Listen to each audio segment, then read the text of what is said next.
ஜாதும் ஊரே ஜாவரும் கேளீரெனும் கணியன் பூங்குன்றனாரின் அடிகளை முன்னிறுத்தி இன்றைய பட்டிமன்றத்தினுடைய நடுவர் அவர்களே, என் தரப்புவாத சகோதரி அவர்களே, என் எதிர்த்தரப்புவாத நண்பர்களே, உங்கள் அனைவருக்கும் என் அன்பு கலந்த வணக்கம். நல்லதொரு தலைப்பிலே இன்றைய பட்டிமன்றத்திலே நாங்கள் சங்கமித்திருக்கின்றோம். இன்றைய பட்டிமன்றத்தினுடைய தலைப்பானது திருமணத்திற்கு பின் அதிகமாக தம் சுதந்திரத்தினை இழப்பது கணவனா மனைவியா? நடுவர் அவர்களே, இந்த உலகத்திலே வாழ்கின்ற ஒவ்வொருவரும் நாயகன் நாயகிகளாகிற ஒரு அழகிய தருணம் திருமணம். இரு மனங்கள் இணைந்து நடைபெறுகின்ற திருமண வாழ்வானது வரமாகவும் சாபமாகவும் அமைய வேண்டும் என்பது அவர்களுக்கு இருவர்களுக்கும் இடையிலே வழங்கப்படுகின்ற சுதந்திரத்தினை பொறுத்தே அமைகின்றது. அந்த வகையிலே ஒரு பெண்ணானவள் மகளாக தன்னுடைய தந்தைக்கு மகளாக வாழ்கின்ற பொழுது தன்னுடைய தந்தைக்கு மகாராணியாகவும் தாய்க்கு தேவதையாகவும் சகோதரர்களுக்கு இளவரசியாகவும் வாழ்ந்து தன்னுடைய வீட்டிலே பட்டாம்பூச்சி போல பறந்து திரிந்த அந்த பெண்ணானவள் மனைவியாக பரிமாணம் எடுக்கின்ற பொழுது குடும்ப கௌரவம், குடும்ப பொறுப்பு என்ற சிறகுகளை விரித்து அவளுடைய சிறகுகள் சிறை பிடிக்கப்படுகின்றது. நடுவர்களே, இன்றைய காலகட்டத்தில் பெண்களுடைய விடுதலை பற்றி பல்வேறு வகையான பெரியவர்கள் பேசியுள்ளார்கள். பெண்களுக்கு பெண் விடுதலை கிடைத்திருக்கின்றதா என்று கேட்டால் நாம் நிச்சயம் பெண் விடுதலை கிடைக்க பெற்றிருக்கின்றது. அது எவராலும் மறக்க முடியாத உண்மை. ஆனால் திருமணத்திற்கு பின் பெண் சுதந்திரமாக வாழ்கின்றாளா என்று கேள்வி எழுப்பினால் அது நிச்சயமாக கேள்விக்குறியாகத்தான் இருக்கின்றது. இது எவராலும் மறுக்கப்பட முடியாத உண்மை. நடுவர் அவர்களே, ஒரு ஆணை உழைக்கும் வெட்கமாக பார்க்கின்ற இந்த சமுதாயம் ஒரு பெண் ஒரு நல்ல பதவியிலே வகுத்தாலும், அவள் மிக சிறந்த ஆளுமை உள்ளவளாக இருந்தாலும், அவள் குடும்ப பொறுப்பு என்று குடும்ப பொறுப்புக்குள்ளே அவள் திணிக்கப்படுகின்றாள். நடுவர் அவர்களே, பிடித்ததை மட்டும் செய்வது சுதந்திரம் அல்ல, பிடிக்காதவற்றையும் செய்யாதிருப்பதும் சுதந்திரம் என்று சொல்கின்றேன் நான். எனவே ஒவ்வொரு பெண்களும் தங்களுடைய குடும்பத்திலே வாழ்கின்ற பொழுது எத்தனையோ கனவுகளோடு அவள் தன்னுடைய கணவருடைய வீட்டுக்கு செல்ல போகின்றாள்.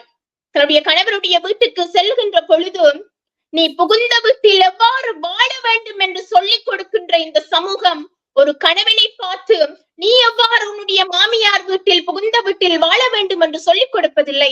பெண் தான் அங்கு திணிக்கப்படுகிறாள். நீ உன்னுடைய புகுந்த வீட்டில் உன்னுடைய மாமியார் வீட்டில் எவ்வாறு வாழ வேண்டும் என்று. அங்கேயே சுதந்திரம் பறிக்கப்படுகிறது அல்லவா? ஒவ்வொரு பெண்ணும் திருமணத்திற்கு பின் உடல் ரீதியாக மாற்றப்படுகிறாள், உளவியல் ரீதியாக மாற்றம் அடைகின்றாள். தன்னுடைய களச்சூழல் சமூக சூழல் காரணமாக அவளுடைய எண்ணங்கள் அவளுடைய சமூக சூழல் மாற்றம் அடைகிறது. ஒரு பெண்ணானவள் தான் எப்போது குழந்தை பெற்றுக் கொள்ள வேண்டும் என்கின்ற உரிமை கூட அவளுக்கு வழங்கப்படுகிறதில்லை. அவளுடைய சமூகம் சொல்லும், ஏன் இன்னும் உன்னுடைய வயிற்றில் பூச்சி புழுவை காணவில்லை? அவருடைய மாமியார் சொல்லுவார், திருமணமாகி 3 மாதங்கள் ஆகிவிட்டதை இன்னும் ஒன்றையும் காண இல்லையே என்ற அந்த கேள்விகள் அவள் சுதந்திரமாக வாழ்வதற்கு அவளை அனுமதிப்பதில்லை. இதுதான் நிதர்சனமான உண்மை.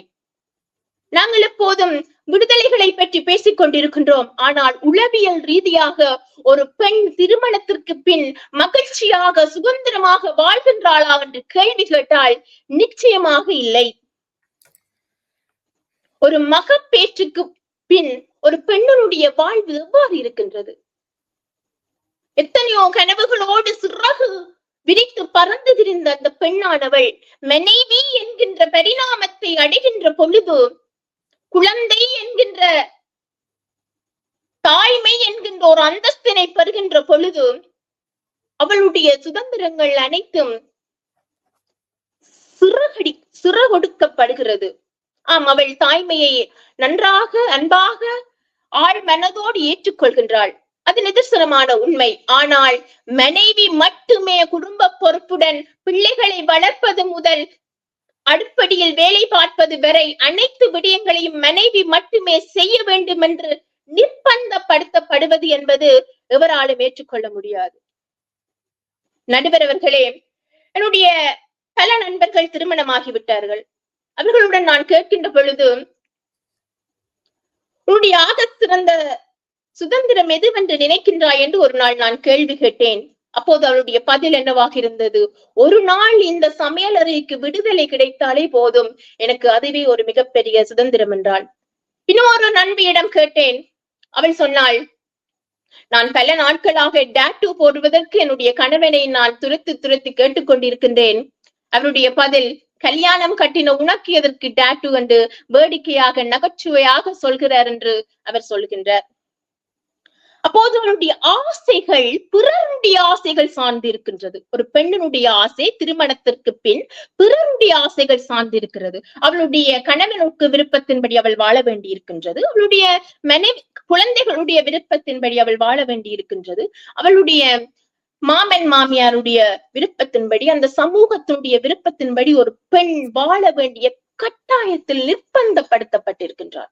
இப்போது எங்க இருக்கின்றது அவளுக்கான சுதந்திரம்? அவளுக்கும் ஆசைதானே.